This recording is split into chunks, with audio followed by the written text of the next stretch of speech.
पिछला साल कोरोना और किसान आंदोलन को लेकर खूब चर्चा में रहा। बड़ी बात यह है कि ना तो कोरोना का समाधान पूरी तरीके से हो पाया और ना ही किसान आंदोलन का। सरकार ने 7वें दौर की बैठक में किसानों की 2 मांगे मानने का भरोसा तो दे दिया, लेकिन 2 मुख्य मांगों पर अभी भी पेच फंसा हुआ है। किसानों ने साफ कह दिया कि जब तक उनकी मांगों को नहीं माना जाता, वो दिल्ली की सीमाओं पर डटे रहेंगे। सिंघू, टीकरी, चिल्ला और गाजीपुर बॉर्डर पर बड़ी संख्या में किसानों का जमावड़ा है। लगातार बैठकों का दौर जारी है और आगे की रणनीति तैयार की जा रही है। इस बीच में किसान नया साल भी कड़ाके की ठंड में सड़क पर ही मना रहे हैं। साल बदल गया लेकिन हालात नहीं बदले। अब 8वें दौर की बातचीत पर सब कुछ निर्भर है कि सरकार किसानों को कैसे भरोसे में ले पाती है। आंदोलन के 37वें दिन का अपडेट ये है कि किसानों ने आंदोलन को और तेज करने की बात कह दी है। किसान मजदूर संघर्ष कमेटी के सुखविंदर सिंह सभरा ने बताया कि 3 कृषि कानून रद्द होने चाहिए।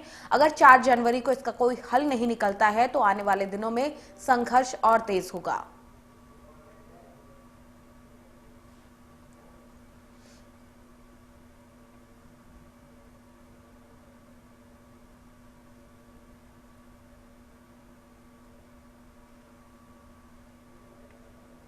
किसानों की एकता को देखकर यह कहा जा सकता है कि वो किसी भी हाल में पीछे हटने वाले नहीं हैं। आंदोलन में बैठे कुछ लोग अपने परिवार के सदस्यों को भी खो चुके हैं, लेकिन उनका आंदोलन बदस्तूर जारी है। सिंघू बॉर्डर से शुरू हुआ आंदोलन जगह जगह फैल चुका है। गाजियाबाद को दिल्ली से जोड़ने वाले गाजीपुर बॉर्डर पर किसान डटे हुए हैं। वहां पर जायजा लिया मेरे सहयोगी ने। क्या कुछ खास वहां पर आज रहा है, देखिए इस रिपोर्ट में। साल 2021 का पहला दिन, लेकिन किसान आंदोलन का 37वां दिन।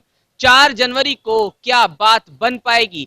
किसान इसी बात पर लगातार मंथन कर रहे हैं और सरकार को भी मंथन करना है। मैं दिल्ली यूपी की सीमा गाजीपुर बॉर्डर पर मौजूद हूं और आज भी किसान लगातार डटे हुए हैं, क्योंकि आज दिल्ली एनसीआर में कोहरे और सर्दी का दोहरा अटैक हुआ है। तो आप देख सकते हैं कि वो अलाव यहां पर ताप रहे हैं और अलाव का एक बड़ा सहारा है, क्योंकि सड़क पर रातें और दिन गुजारना, वो भी तब जब कोहरा हो और तापमान जो है वो 3 डिग्री से नीचे चला गया हो, आसान नहीं होता है। सीधे किसानों से यहां पूछेंगे।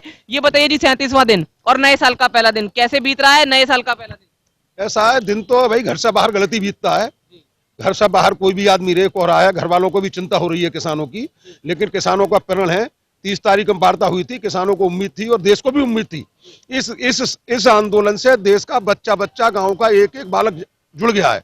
हर आदमी उम्मीद कर रहे थे कि सरकार हमारी मांगे माने, और लेकिन सरकार ने अब बाद वाली 2 मांगे मानी है। 4 तारीख को बात बनेगी क्या? 4 तारीख को उम्मीद है। हम तो कह रहे हैं भगवान सुदबुद्धि दे इस सरकार को, 4 तारीख को किसानों की मांगे माने, दिल्ली के लोग भी राहत लें। जवान हमारे हैं, जवान हम किसान के साथ जवान, वो भी हमारे बेटे हैं, वो भी राहत लें और किसान भी अपने घर जाए। भाई सरकार से मांग थोड़ी रहे हैं कुछ हम।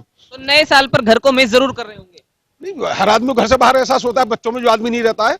लेकिन हम तो ये कह रहे हैं 4 तारीख को सरकार माने। सरकार से हम कोई पैकेज नहीं मांग रहे, कोई 4 नहीं मांग रहे। इस सरकार ने ये कही थी, डॉक्टर स्वामीनाथन आयोग की रिपोर्ट के अनुसार किसानों को भुगतान देंगे। उससे हमारा लागत का 50% बढ़ा के 150% देना पड़ता है, 100% का। तो आपको क्या लगता है कितने फीसदी बात बन गई है? मेरे हिसाब से तो 25-30% बात बनी है। 25-30% बात बन गई है। और किसानों से पूछेंगे। बाबूजी, बुजुर्ग किसान बहुत ज्यादा हैं इस आंदोलन में, ठंड भी बहुत ज्यादा है, लेकिन जिस तरह से जो तापमान गिर रहा है और किसानों के आंदोलन का पारा चढ़ रहा है, इस आंदोलन में बुजुर्ग, बच्चे, बड़े, छोटे, सारे गांव में रहने वाले और यहाँ धरना पर सारे लोग जुड़ चुके हैं। और उनको यही है कि नए साल में इस सरकार की बुद्धि सही हो जाए और ये हमारा काला कानून है, इसको वापस ले ले। आपका नया साल सड़क पर बीत रहा है, बहुत घर को भी, फैमिली को भी, अपने परिवार को भी कहीं ना कहीं मिस कर रहे हैं ना। हम लोग तो यहाँ हैं, हमारे परिवार वालों को भी ऐसा महसूस हो रहा है कि हमारे सारे लोग हमारे पास होते हैं आज नए साल में, मगर हमारे खिलाफ जो काले कानून है इसको लेकर हम घर वाले और परिवार वाले साथ होते तो बहुत अच्छा होता। उधर एक तस्वीर दिखाऊं, देखिए जो किसान है उनके हाथ में चाय का प्याला है और ठंड वो इससे दूर भगाने की कोशिश कर रहे हैं। और ये वो कह रहे हैं कि भले ही ठंड कितनी हो, लेकिन किसान को महसूस नहीं होती। किसान को सिर्फ वो महसूस हो रहा है जो उनके साथ कृषि कानून बनाकर हुआ है, और वो चाहते हैं कि जल्द से जल्द जो ये कृषि कानून है वो वापस लिए जाएं। अंत में एक बार तस्वीर में आपको किसानों के साथ साथ उधर जवानों की भी एक बार दिखाने की कोशिश करूं तो जो जवान हैं वो भी अपनी ड्यूटी पर लगातार बैठे हुए हैं और किसी तरह से वो भी ठंड से बचने के उपाय तलाश रहे हैं। कुल मिलाकर दिल्ली यूपी की तमाम सीमाओं पर इसी तरह से चाक चौबंद सुरक्षा व्यवस्था के बीच किसान अपनी मांग को लेकर बैठा हुआ है। देखना ही होगा कि 4 जनवरी को क्या बात बनेगी और क्या जो किसान लगातार 37 दिनों से यहां पर डटा हुआ है वो वापस अपने घर जा पाएगा। गाजियाबाद से जतिन गोस्वामी, इंडिया न्यूज।